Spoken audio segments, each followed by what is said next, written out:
Movie के starting में हमें एक फैमिली को दिखाया जाता है जहाँ पर एक बेटा जिसका नाम जैक है और उसकी माँ दोनों एक दूसरे शहर में शिफ्ट हो रहे थे क्योंकि जैक की मदर का ट्रांसफर हो गया था। नए घर में पहुँचने के बाद जैक गाड़ी से अपने सामान को उतार रहा था, तभी उसे अपने पड़ोस में रह रही एक लड़की की आवाज सुनाई देती है और उस लड़की का नाम हैना था और वो उसे वेलकम करती है। पर तभी वहाँ हैना के डैड आ जाते हैं और जैक को अपनी बेटी से दूर रहने को कहकर उसे डांट कर चले जाते हैं। फिर अगले दिन वो अपने कॉलेज पहुँचता है और वहाँ उसके फ्रेंड उसे फ्राइडे को एक पार्टी में इन्वाइट करते हैं और इन्वाइट करने के बाद वो फ्रेंड वहाँ से चला जाता है। जैक जब अपने घर वापस आता है तो वहाँ हैना आ जाती है और अपने डैड के बिहेवियर के लिए जैक से माफी मांगती है और फिर वो दोनों की दोस्ती हो जाती है और हैना उसे एक एम्यूजमेंट पार्क में लेके जाती है और वो दोनों वहाँ बहुत इंजॉय करते हैं। फिर जैक हैना से वापस लौटते समय डिनर के लिए कहता है और हैना यहाँ मुस्कुराकर चली जाती है और तभी वहाँ फिर से हैना के डैड आ जाते हैं और फिर से जैक को खरी खोटी सुनाने लगते हैं। फिर जैक वापस अपने घर में आके कुछ पढ़ने लगता है पर तभी उसे हैना की आवाजें सुनाई देने लगती हैं और वो आवाजें धीरे धीरे बढ़ने लगती है और जैक को लगता है कि हैना मुसीबत में है। फिर वो पुलिस को बुलाता है और पुलिस के आते ही हैना के डैड पुलिस से झूठ बोलते हैं कि हैना तो घर पर नहीं है और उस घर की तलाशी लेने पर पुलिस वाले को हैना घर में नहीं मिलती और जैक कंफ्यूज होने लगता है। फिर वो अपने दोस्त को बुलाता है जिसने उसे पार्टी में बुलाया था और वो दोनों लोग हैना को ढूंढने के लिए उसके घर के अंदर जाने का प्लान बनाते हैं। तभी वहाँ से हैना के डैड अपनी गाड़ी लेकर कहीं बाहर जा रहे थे और उन दोनों को इससे अच्छा मौका नहीं मिलने वाला था। फिर वो दोनों हैना को घर के अंदर ढूंढने लगते हैं और उन्हें एक शेल्फ नजर आती है और उस शेल्फ में सिर्फ एक ही राइटर की किताबें रखी हुई थी और तभी जैक का दोस्त उसे बताता है कि ये राइटर सिर्फ हॉरर बुक्स लिखता था और एक दिन वो राइटर अचानक कहीं गायब हो गया। तभी वहाँ हैना आ जाती है और वो दोनों डर जाते हैं और वो बुक गलती से उनके हाथों से छूट जाती है और जैसे ही बुक नीचे गिरती है उस बुक से बहुत सारी लाइट निकलने लगती है और तभी उस बुक से एक व्हाइट कलर का गोरिल्ला निकलता है और वो वहाँ सब कुछ डिस्ट्रॉय करने लगता है और वो शेल्फ को भी डिस्ट्रॉय कर देता है और वहाँ से बाहर भाग जाता है। फिर वो तीनों उसका पीछा करते हैं और एक स्नो स्टेडियम में उनको वो गोरिल्ला मिल जाता है। फिर हैना यहाँ कहती है कि उस गोरिल्ला को वापस उस बुक में भेजना होगा पर वो गोरिल्ला उन पर हमला कर देता है और उनको मारने वाला ही था कि तभी पीछे से हैना के डैड आ जाते हैं और वो बुक खोलकर उस गोरिल्ला को वापस कैद कर लेते हैं। फिर वो सारे लोग वापस घर आते हैं और जैक यहाँ हैना के डैड से सारी बात पूछने लगता है और हैना के डैड उसे कहते हैं कि उसको बचपन से ही बुक्स लिखने का बहुत शौक था और अब उनको भी पता नहीं और क्यों उनकी लिखी हुई बुक्स के कैरेक्टर जिंदा होने लगे हैं और इसीलिए वो सारे बुक्स पर लॉक लगा के रखता है और फिर वो उन बुक्स को वापस शेल्फ में लॉक करने को बढ़ता है और तभी वो देखते हैं कि एक और बुक खुली हुई है और सोफे पर एक वुडन डॉल कैरेक्टर बैठा हुआ है जो उस बुक का कैरेक्टर था। फिर हैना के डैड उसको चालाकी से बुक के अंदर भेजने की कोशिश करते हैं पर तभी वो वुडन डॉल उन बुक्स को आग लगा देता है और अपनी छोटी छोटी आर्मी को इकट्ठा करके उन पर हमला कर देता है और फिर वो लोग बाहर की तरफ भागते हैं और वो देखते हैं कि उन बुक्स को जलाने से पहले वो वुडन डॉल ने बुक्स के सारे कैरेक्टर को बाहर निकाल दिया था जिसकी वजह से शहर के अंदर बहुत सारे अजीब कैरेक्टर तबाही मचाने लगते हैं। वो लोग सोच ही रहे थे कि जैक यहाँ हैना के डैड से कहता है कि आप ये बुक को दोबारा से लिखें और इसमें लिखे कि वो सारे क्रिएचर वापस से बुक में चले जाएं और हैना के डैड को भी ये आइडिया बहुत काम का लगता है। पर प्रॉब्लम ये थी कि जिस टाइपराइटर से ये बुक लिखी गई थी वो टाइपराइटर कॉलेज में है और वो लोग तुरंत ही गाड़ी निकाल कर कॉलेज की ओर जाते हैं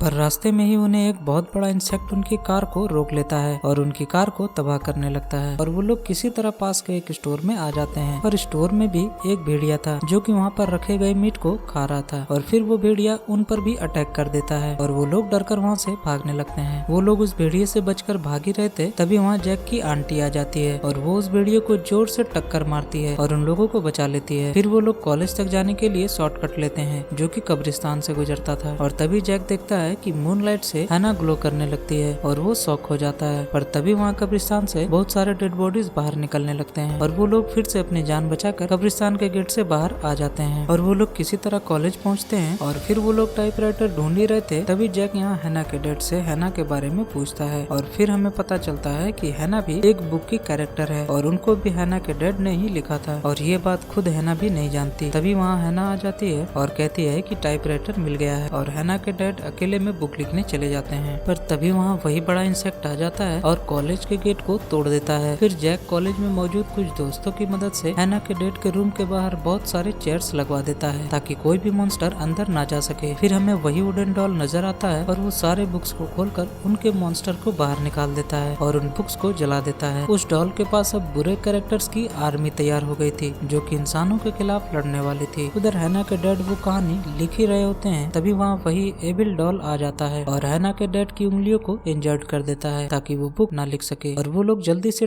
टाइपराइटर उठाकर हॉल में आ जाते हैं। फिर वो लोग एक ट्रैप बनाते हैं और एक स्कूल बस को कॉलेज के गेट से बाहर लेके जाते हैं और वो एविल डॉल को लगता है कि वो सारे लोग इस बस में बैठकर वहाँ से भाग रहे हैं और इसलिए वो सारे मॉन्स्टर बस के पीछे पड़ जाते हैं। पर जैसे ही बस को रोककर वो मॉन्स्टर उसके अंदर देखते हैं तो उन्हें वहाँ कोई इंसान नहीं मिलता, बल्कि वहाँ उन्हें बॉम्ब मिलता है जो कि हैना के डैड का प्लान था और बॉम्ब ब्लास्ट हो जाता है और वहाँ मौजूद कुछ मॉन्स्टर मारे जाते हैं। फिर वो सारे लोग एम्यूजमेंट पार्क पहुँचते हैं और जैक टाइपराइटर से टाइप करने लगता है जो कि हैना के डैड उसे बता रहे थे। पर तभी हम उन सारे मॉन्स्टर को वापस से जिंदा होते हुए देखते हैं क्योंकि वो मॉन्स्टर उन बुक से बाहर निकले थे तो वो उन बुक्स के बिना मर भी नहीं सकते। फिर वो एविल डॉल उस पार्क में पहुंचकर आखिरी बुक को भी खोल देता है और उस बुक में से एक अजीब सा मॉन्स्टर बाहर निकलता है जो अपने रास्ते में आने वाली हर चीज को निगल जाता है। और फिर हैना के फादर जैक को आगे की कहानी कंप्लीट करने को कहकर खुद उस मॉन्स्टर से लड़ने चले जाते हैं और जैसे ही वो उस मॉन्स्टर के पास पहुंचते हैं वैसे ही वो मॉन्स्टर उनको निगल जाता है। दूसरी तरफ वो लोग उस बुक को कंप्लीट करने में लग जाते हैं पर तभी वो एविल डॉल उन लोगों को देख लेता है और वो सारे मॉन्स्टर को कहता है कि उनको बुक कंप्लीट करने से रोको और वो मॉन्स्टर उन पर अटैक करने लगते हैं। पर इसी बीच जैक उस बुक को कंप्लीट कर ही लेता है। पर यहाँ जैक जानता था कि हैना भी एक बुक से ही निकली है और बुक को खोलते ही सारे मॉन्स्टर के साथ हैना भी वापस चली जाएगी और ये जैक नहीं चाहता था और वो बड़ी हिम्मत जुटाकर हैना को कहता है कि तुम भी एक बुक के कैरेक्टर हो और बुक को खोलते ही तुम भी वापस चली जाओगी। तभी हैना कहती है कि मैं ये बात पहले से जानती थी और वो कहती है कि वो जैक को बहुत मिस करेगी और तभी वो जैक से बुक को छीन लेती है और उस बुक को खोल देती है और उस बुक के खुलते ही उसके पावर्स की मदद से सारे मॉन्स्टर उस बुक के अंदर खींचने लगते हैं और एक एक करके सारे मॉन्स्टर उस बुक के अंदर चले जाते हैं। तभी हैना भी वहाँ ग्लो करने लगती है और वो भी बुक के अंदर जाने लगती है और जैक वहाँ उसे रोकने की कोशिश करता है पर हैना उस बुक के अंदर चली जाती है। फिर वो लोग हैना को खोने के दुख से बहुत ही उदास हो गए थे। अगले सीन में हमें जैक और हैना के डैड बातें करते दिखाए जाते हैं और तभी वहाँ हमें हैना को दिखाया जाता है और हैना के डैड बहुत ही खुशी से कहते हैं कि उन्होंने वापस से एक बुक लिखी थी जिसकी मदद से हैना को वापस रियल दुनिया में लाया जा सके और वो लोग बहुत खुश हो जाते हैं और हैना के डैड भी। और अगले सीन में हमें वही टाइपराइटर पर खुद ब खुद कुछ लेटर टाइप होते हुए दिखाए जाते हैं जिसमें लिखा होता है कि इनविजिबल बॉय रिवेंज, यानी कि एक ऐसा मॉन्स्टर भी था जो कि इनविजिबल था और वो अब रिवेंज लेगा। और ये देखकर हैना के फादर जोर से चिल्लाते हैं और इसी चीख के साथ ये मूवी यहाँ खत्म हो जाती है। मिलते हैं अगले वीडियो में। जय हिंद।